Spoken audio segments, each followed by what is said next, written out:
हरिओम. माझं नाव नलिनी वीरा राऊत, बोरिवली पश्चिम उपासना केंद्र. असाच मला 2001 साली आलेला अनुभव मी सांगणार आहे.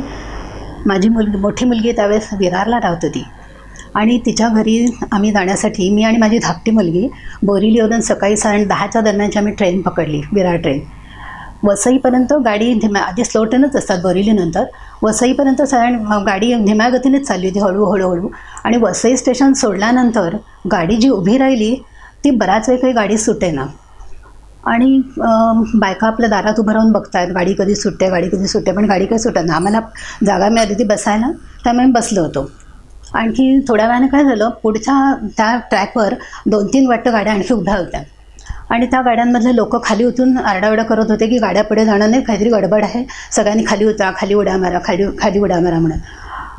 तर मला खूप टेन्शन आलं, कारण माझी मुलगी प्रेग्नंट होती. तर आता मी हिला घेऊन उतरणार कशी. बायका पटापट ट्रेनमधनं उतरत होत्या.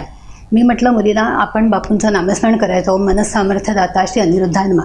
मुलीला म्हटलं तूही जप चालू कर, काही घाबरू नकोस, काही होणार नाही, बापू आपल्याबरोबर आहेच.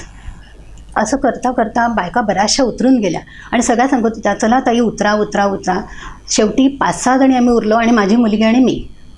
तर त्या बायकाही म्हणत होत्या आम्ही काय उतरणार नाही. आणि मी त्यांना म्हटलं, त्या पुढे उतरलेल्या बायका असं म्हणत होत्या की तुम्ही त्या मुलीला तुमच्या पुढे घेऊन या, आम्ही तिला उतरून घेतो. म्हटलं नाही, मी रिस्क घेणार नाही, कारण म्हटलं गाडी जेव्हा सुटायची तेव्हा सुटू देत काय. म्हटलं गाडी जाईलच, इथेच काय उभी राहणार नाही आहे म्हटलं काय. आणि म्हटलं मी बसूनच राहिले आणि त्या बायका पण आमच्या समोर जशा बसल्या होत्या. आम्ही 7-8 जणीच फक्त ट्रेन डब्यात शिल्लक होतो.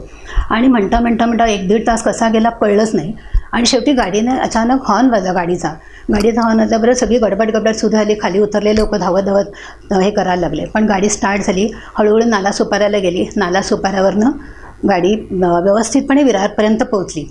म्हणजे हा बापू, मी नामस्मरण करत होते, बापू आता मी काय करू. मी हतबल झाले होते की माझी मुलगी प्रेग्नंट आहे, मी उडी मारणार कशी, तूच काय त्यात सांभाळून दे, हे संकट आलं आहे, ह्या संकटातून तूच काय ते आम्हाला बाहेर काढ व्यवस्थित.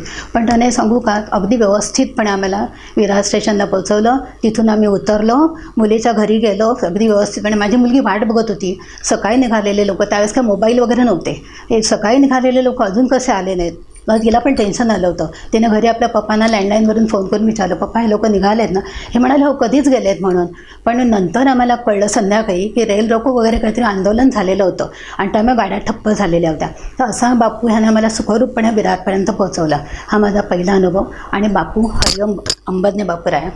आणि आता दुसरा माझा अनुभव आहे 2009मधला. माझी बहीण धाकटी लग्नाची होती आणि तिचं काही केलं, लग्न जमत नव्हतं. म्हणजे स्थळं येत होती पण काहीतरी आड येत होतं, कुठे वयाचं आड येत होतं, कुठे नोकरीसाठी म्हणजे कमी जास्त, किंवा मुलाचं कधी लहान असायचं वय आणि हिचं वय वाढत चाललं होतं. त्यामुळे हिचं काही लग्न जमत नव्हतं. आणि मी बापूंकडे नेहमी प्रार्थना करायची, बापूराया माझ्या बहिणीचं लग्न जमू देत, तूच तिच्यासाठी स्थळ आण. नेहमी प्रार्थना करायची, डोळ्यात पाणी आणून प्रार्थना करायची. कारण माझी एकच बहीण लग्नाची उरली होती आणि मला आईवडील नाही आहेत. त्यामुळे मला खूप टेन्शन आलं होतं की हिचं लग्न व्हायला पाहिजे म्हणून. आणि बापूंच्या कृपेनं अक्षरशः मे महिन्यात 2009 मेमध्ये स्थळ आलं. आलं ते नात्यातलंच होतं स्थळ. म्हणजे इतकं कधी कधी बापू असं चक्र फिरवतो ना की नात्यातलं स्थळ होतं. पण इतक्या दिवस म्हणे माझी 2 नंबरची बहीण आहे, तिची जाऊ, मोठी जाऊ, तिचा भाचाच म्हणे, चुलत बहिणीचा वगैरे काहीतरी मुलगा. आणि तर असं आम्ही एका फंक्शनला जमलो होतो आणि बोलता बोलता असं मी म्हटलं, बहिणी कुठे स्थळ असेल तर सांगा ना आमच्या अंजूसाठी. बहिणी म्हणाल्या बरं ठीक आहे, अटी काय. म्हटलं अटी काय नाही, मुलगा व्यवस्थित पाहिजे, घरदार व्यवस्थित हवं, नोकरी व्यवस्थित हवी, बस एवढं, बाकी काही दिवस नाही हवा मुलगा, एवढंच म्हटलं आमची अट. बाकी म्हटलं काही अट नाही. मला म्हणाल्या बहिणी की म्हणे ताई मी तुला सांगते 4-5 दिवसात मला कळवते. ही मे महिन्याची गोष्ट. आणि वहिनीने मला 5-6 दिवसानंतर फोन केला. म्हणाल्या ताई असं असं स्थळ आहे, मुलाचं अमुक हे वय आहे आणि नाव वगैरे सगळा पत्ता वगैरे सगळं त्यांनी दिला. आणि नंतर बहिणी गावाला गेल्या, म्हणजे माझ्या बहिणीची मोठी जाऊ गावाला गेला. तर बहिणी म्हणाल्या की तुम्ही बघण्याचा प्रोग्राम करून घ्या म्हणून. तर आम्ही दादरला बघण्याचा प्रोग्राम केला, बाहेरच केला आम्ही बघण्याचा प्रोग्राम तो केला. आणि नंतर 4-5 दिवसानंतर त्यांच्याकडून आम्हाला निरोप आला की आम्हाला मुलगी पसंत आहे. आणि आम्हालाही मुलगा पसंत होता, पण कुठे काही तसं आहे ना. आणि वयात पण बरोबर बसत होते, 1-2 वर्षाचं काहीतरी अंतर होतं. ठीक आहे. आणि सगळं व्यवस्थित झालं. पण हे जूनच्या फर्स्ट वीकमध्ये वगैरे काहीतरी संपूर्ण आमची तयारी म्हणजे पक्क झालं. तर त्यांची वाट अशी होती की त्या मुलाचे वडील गेले म्हणजे एक्सपायर झाले होते. ते वर्षश्राद्ध त्यांचं ऑगस्टमध्ये होतं. त्यामुळे त्यांना 1 वर्षाच्यात ते लग्न करायचं होतं.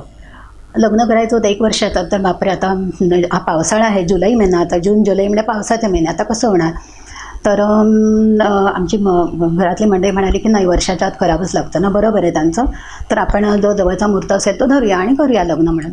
म्हटलं ठीक आहे. म्हणजे तुम्हाला सांगू, 15 दिवसात सगळी तयारी बापूने कशी आमच्याकडनं करून घेतली तर माहीत नाही, पण 15 दिवसात सगळी तयारी झाली लग्नाची. आणि 5 जुलै 2009 लग्नाची तारीख ठरली आणि सगळं खरेदी वगैरे झाली, सगळं काही झालं, पत्रिका वाटप वगैरे झालं, सगळं झालं. आणि त्यानंतर 3 जुलैपासून जो काही पाऊस पडायला लागला, तर मी 3 जुलैला घरी गेले होते घाटकोपरला. तर खूप पाऊस पडत होता. 4 जुलैला संपूर्ण पाऊस, म्हणजे टी व्हीवरची दृश्य बघून खूपच सगळ्यांना टेन्शन आलं होतं की रेल्वे ट्रॅकवर पाणी, रस्त्यांवर पाणी, दादर टीटीला पाणी. आणि लग्नाचा हॉल तर दादरला होता आणि सकाळचा मुहूर्तपर्यंत सगळीकडे पाणीच पाणी. बापरे, सगळेजण म्हणतात आपली बस जाणार कशी या पाण्यातून.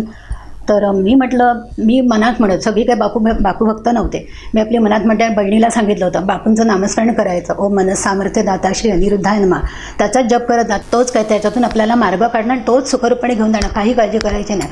माझ्या डॅडीवर ठाम विश्वास होता. प्रार्थना केली रात्री 12 वाजता मी, बापूराया तूच माझ्या बहिणीसाठी, आई बाप भाऊ बहीण सगळं काही तूच आहेस आमच्यासाठी, तर तू आता ह्याच्यातून मार्ग काढ आणि तूच आम्हाला सुखरूपपणे हॉलवर घेऊन जा आणि बहिणीचं माझं लग्न सुखरूपपणे पार पाडून घे. तुम्ही तिघांनी लग्नालाही या. मी बापूंकडे पत्रिका पण ठेवली होती आणि प्रार्थना केली. सगळे जागे होतो आम्ही. 2:30 वाजले, 2 वाजून गेले, 2:30 वाजले. 2:30 वाजता तुम्हाला सांगू, एक असा चमत्कार झाला आणि पाऊस जो काही थांबला ना, तो पूर्ण स्टॉप झाला पाऊस. सगळे घरातली म्हणजे टी व्हीवरचं दृश्य बघत होती, इकडे पाणी तिकडे पाणी, दादर टीटीला इतकं पाणी जमलं आहे, सायनला इतकं जमलं आहे, कुर्ल्याला आपली बस जाणार कशी त्याच्यावरून. मी म्हटलं काही नाही, होईल सगळं व्यवस्थित. आणि 2:30 वाजता जो काही पाऊस थांबला ना, तो अजिबात पाऊस पडला नाही. आम्ही पहाटे उठून सगळ्यांनी आवरावर की झोपलं बसलं, जागेच होतं सगळेजण, आवरावर सगळी केली आणि 6:30ला शार्प आमची बस घाटकोपरवरनं सुटली. तुम्हाला सांगून विश्वासही बसणार नाही, पण रस्त्यात कुठेही पाण्याचा एक थेंबसुद्धा नव्हता, इतकं पाणी पूर्णपणे ओसरलं होतं. रात्री 2 पूर्वी जी दृश्य बघितली होती टी व्हीवर, त्याचं काहीसुद्धा मागूच नव्हतं आणि पूर्ण पाणी ओसरलेलं होतं रस्त्यावरचं. आणि आमची बस सुखरूपपणे व्यवस्थितपणे बापूंचं नामस्मरण करत, मी मनात आणि बहिणीलाही माझं सांगितलं होतं, आम्ही नामस्मरण करत गेलो आणि व्यवस्थित हॉलवर पोहोचलो. लग्न लागलं, सकाळचा मुहूर्त होता, सगळे विधी पार पडले, लग्न वगैरे लागलं. संध्याकाळी 5 वाजता आम्ही हॉल रिकामी केला, मुलीची पाठवणी गेली बहिणीची माझ्या, आणि आम्ही सगळे घरी जायला निघालो. आणखी पूर्णपणे घरी जाईपर्यंत कुठेही रस्त्यात कोणालाच नाही, थेंबसुद्धा पाऊस कुठेही पडला नाही.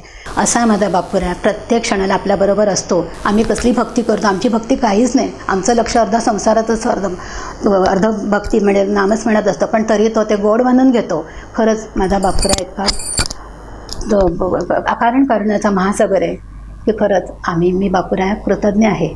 हरिओम बापूराया, असंच जन्मोजन्मी तुझ्या चरणांवर ठेव, चरणांपासून मला कधी दूर लटू नको, ही शेवटी प्रार्थना करते. हरिओम बापूराया, मी अंबज्ञ आहे.